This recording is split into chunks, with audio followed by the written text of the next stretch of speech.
Ini bak sudah tadi ya? Bak sudah. Ada berapa maknanya? 14 ya. Kita bahas berapa? 3 kan? Dari satu, fungsi ba itu menjadikan semua kegiatan kita tertuju untuk mendapatkan ridha siapa? Allah. Namanya apa? Sababiyah ya.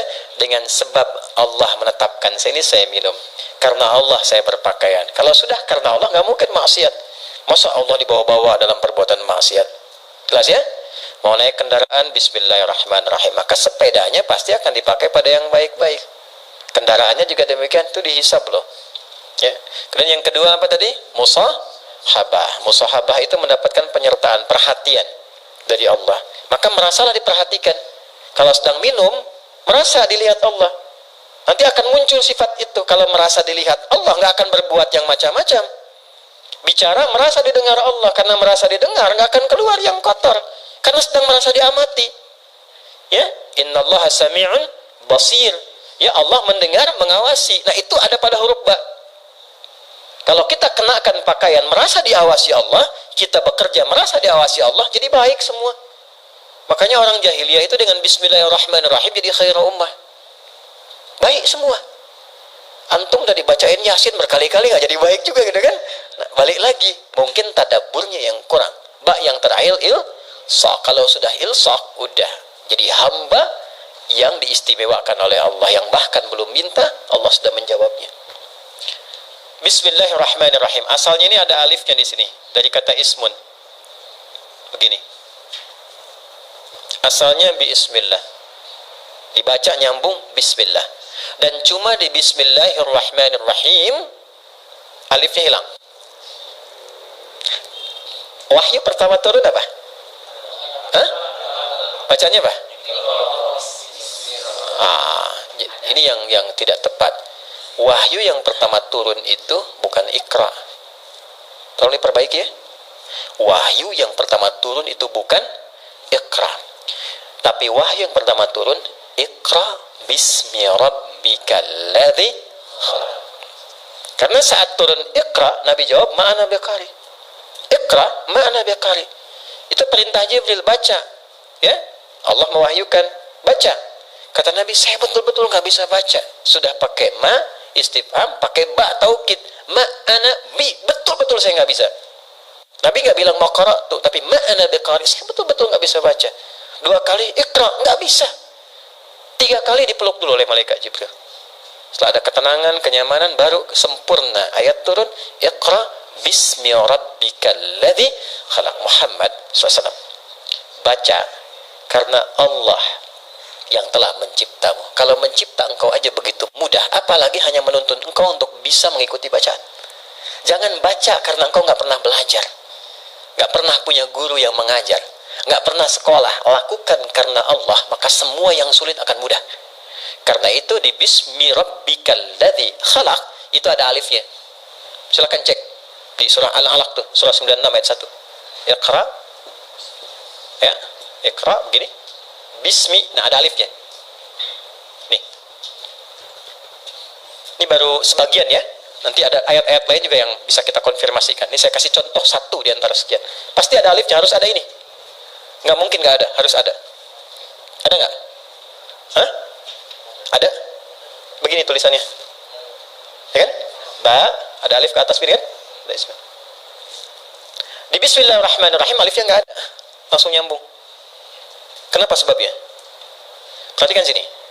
1, alif biasanya fungsinya untuk memanjangkan bacaan. Dapat alif tambah harakatnya 1, makanya ada istilah 2 harakat.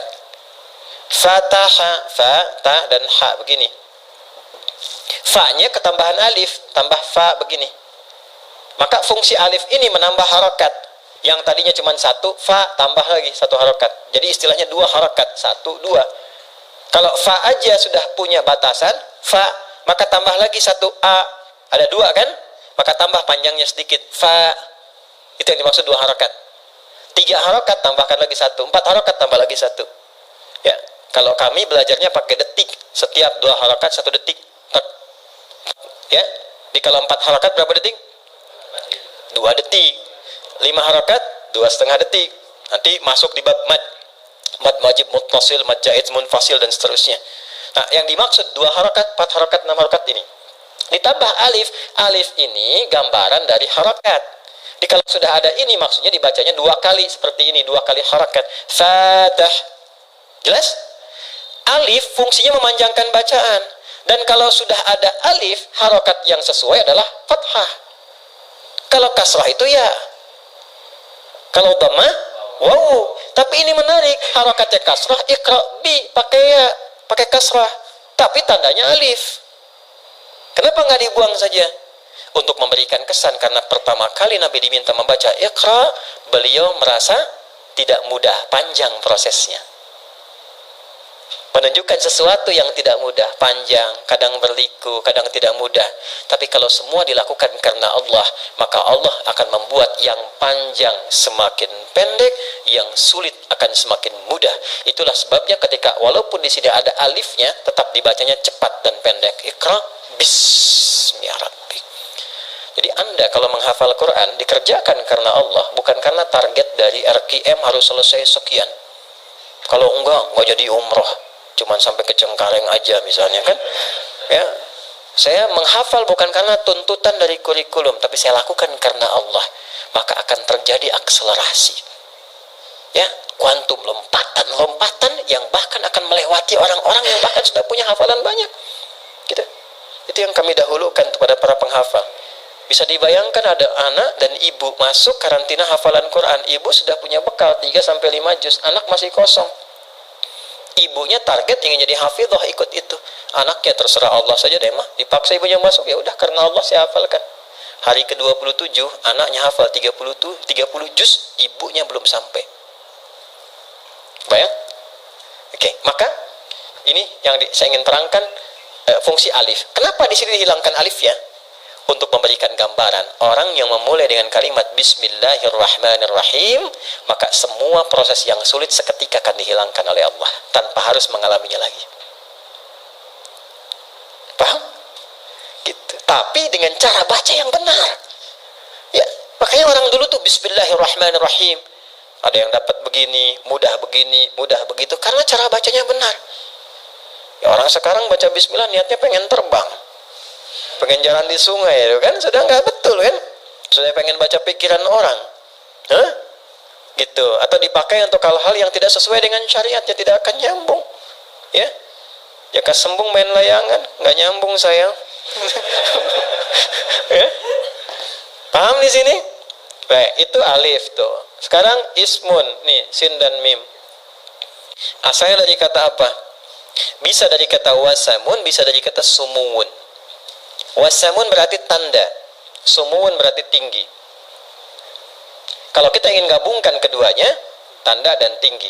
Orang yang senantiasa melakukan perbuatan dengan awalan Bismillahirrahmanirrahim, meniatkan karena Allah, maka hamba itu akan langsung ditandai oleh Allah Subhanahu wa ta'ala dan ditinggikan derajatnya di hadapan Allah.